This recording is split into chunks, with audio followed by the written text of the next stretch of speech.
आज मोर साथ काना है जे मते एथी खराती काम करवा के वेलकम करछे आर गोटे नुआ मिनी ब्लॉग थी। तो माने केनता अच्छा मुई आशा करछे कि तुम माने भल थिबा आर मुई भी तमर आशीर्वाद भल अच्छे। तो देखि पारथु एटा होचे हमर भाटी जेटा के राती जले थिनु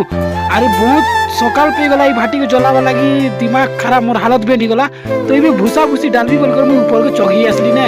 आर इबे कुहला कुम कुम कुम कुम करजे देखि पारथु एटा उठे जैसे बादल ऊपर जेना धुआं नि बाहरसी हेंता होचे।